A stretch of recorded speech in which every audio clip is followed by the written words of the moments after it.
recording. Oh, that's all right, that's all right. Yo, what's going on, Green Screen Entertainment? We out here, AMC 14. I seen the double feature, but she just saw The Last Jedi. Robyn, what did you think about The Last Jedi? I thought it was a very good film. I was just telling my great friend Justin here before we left that normally when I leave a movie, I have very instant, strong feelings right away, either a love or a hate. I did not have that experience with The Last Jedi. I felt like there were a lot of things I really liked about the movie. I loved the amount of plot that we got. I felt like Force Awakens was sort of lacking in original plot. This one was chocked full of original plot. Rian Johnson, oh my gosh, still killing it. Writer, director, love you. I was a little confused by some of the pacing of things and the way in which we got that plot information. It seemed like we were turning the faucet full speed on, full speed off. So it was a lot of plot information, nothing for a while character scenes. A lot of plot information, nothing for a while character scenes. So I thought the pacing could have been a little better, but I'm withholding final judgment till that movie experience sinks in a little bit. I will say the same thing about the plot. Like going into the movie, it took a little bit of time for me to kind of settle into what was really going on, but I would definitely agree. I did actually like the plot and the way it had, I'm not going to spoil anything, but it had some things going here and there based on the trailers that you saw. They definitely were really good at misdirection. Yeah. You see some things set up and you're thinking it's going to go one way. The way the movie plays out, you still think it might go that way, but then it shows you a little something different, and then it kind of flips that all around. I definitely enjoyed that. Pacing overall wasn't too bad. I definitely thought The Force Awakens was a little bit better with the pacing, but I would agree with you as far as it wasn't as original. Even though it wasn't as original, I didn't mind it. I love that movie, and watching The Force Awakens and then this right after, definitely a great double feature, I would say for sure. Yeah. What do you think about the way they took some of the characters, Finn, Poe Dameron? Ooh, well, they definitely, I think they heard people's criticism of, yeah, Poe was a great character, but definitely one-dimensional in The Force Awakens. Very few scenes, not a lot of depth to him. You definitely see the intentionality that Rian Johnson had in trying to give him scenes that had lots of character development, character motivation. So that was, I think, a point that they took and tried to correct in this movie from the first movie. Finn, I thought, was not in it nearly at all. I don't know if that's like a spoiler. I feel like you should have been in it a lot more and done a lot more significant. Oh, 100% yes. I think that they just had introduced a lot of characters in The Force Awakens and they didn't get to explore all of them, so they tried to right that ship in this movie, but in doing so they didn't give as much screen time or plot to other characters that we already met And definitely one of the things that we saw from the first movie was some of the criticism as far as Captain Phasma. She didn't really do much, and in this film there was a little bit more, but Brienne of Tarth. Not really that much though. I would say her role seemed more like a cameo. I'll also say you spoke about the trailer earlier and then having misdirection. But what bugs me... I didn't even actually watch any of the damn trailers. I was able to get away from it. So when I came in this, I was completely fresh. Didn't have any clue what was going to happen. What about before Thor? I don't remember. There was like a teaser trailer. No, there was a trailer. That's the only time I ever watched it. Out of my mind, like. He's a good eraser because I had vowed not to watch any trailers, but then I went and saw Thor 5 times, and it played before every viewing. That's why I watched so I accidentally saw it 5 times, and it just bugs me to no end when they put scenes from the end of the movies in the trailers, because I knew, well, that guy's not going to die. That scene from the trailer hasn't happened yet, or that line hasn't happened yet. So it super bugs me. Rian Johnson actually said not to watch the trailer originally when it first came out, and so I just should have listened to my boy Ryan. What was I thinking? Yeah. Damn you, Thor! I do love the directing. I thought that it was a beautiful movie to look at for sure. A lot of great cinematography. It wasn't just a random action film. The color palette was great. Acting was still phenomenal from everybody. It was very, very emotional to see Carrie Fisher's last bout at Star Wars.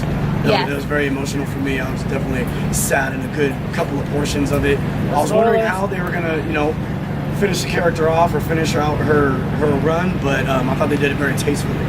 I would agree 100%, and you definitely have a sense of passing the baton as far as leadership goes and as far as just who's going to carry the franchise goes. They definitely set themselves up for a certain kind of plot in the next coming movies, the way that it ends. It's definitely leading to more stories in a very open way. I thought that The Force Awakens kind of ended in a really closed point with Rey meeting Luke and all of that. It seemed like you're just bringing it to a point. This opened it up. Do you feel that some of the things that were set up in The Force Awakens were all those things answered in this movie and still leaving room for more in the next coming films? Or do you feel like we didn't, because there was a particular thing that I felt like I should have got more of.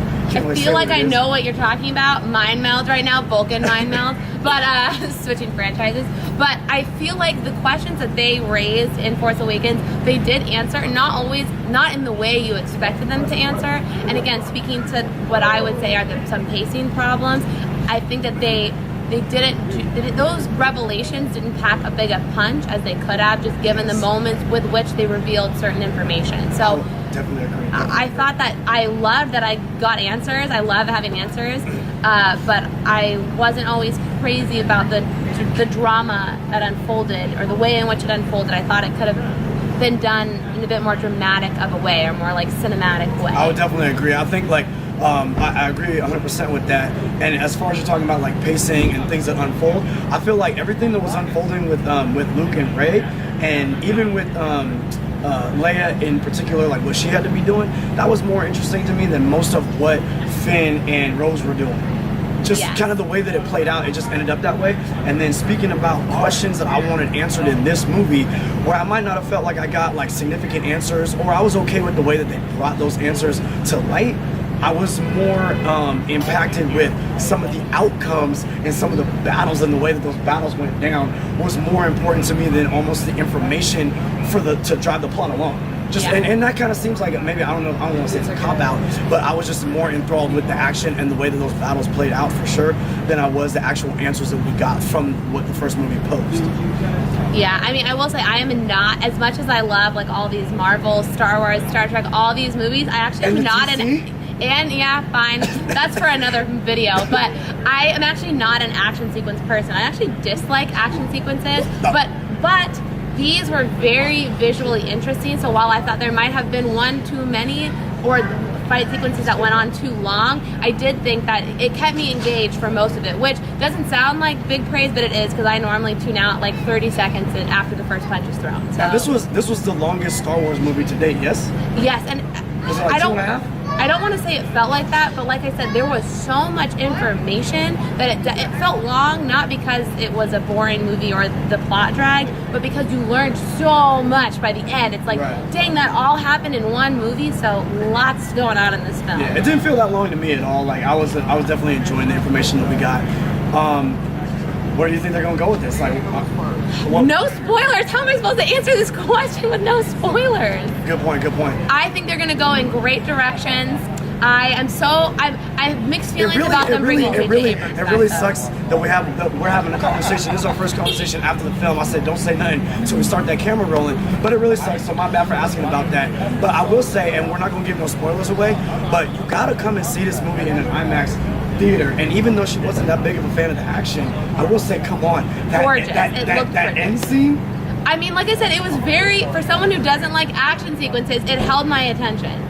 And that is the biggest praise I can give it. If you like action sequences, this movie has what you want from the Star Wars and the whole space opera and all of that jazz, for sure. If you love awesome score and awesome acting, I will say I'm so happy that they do have more touches of the original Star Wars score in Force Awakens and in this. I understand Rogue One was a different film, but that score definitely didn't work for me. I go back and watch that movie, I still like it, but it's missing that Star Wars true feel because of that music. John Williams bringing it once again. Some of that Luke score starts coming up. The Rey theme song, that's where I'm at. The little light tinkling of the ivories, I love it. That's pretty legit. But no, this movie was pretty awesome. Definitely, I believe that you should come watch this movie in an IMAX theater probably a good couple times to get all that information, really understand where you're at. What do you think about it? Is it worthy of a trip to the theater? I'm going to see it tomorrow, so with my little cousin. So I say 2 thumbs up. Go ahead, though. Hey, Force Awakens, we had that Last Jedi, Green Screen Entertainment. We doing it. Robyn, Jay Green, holla.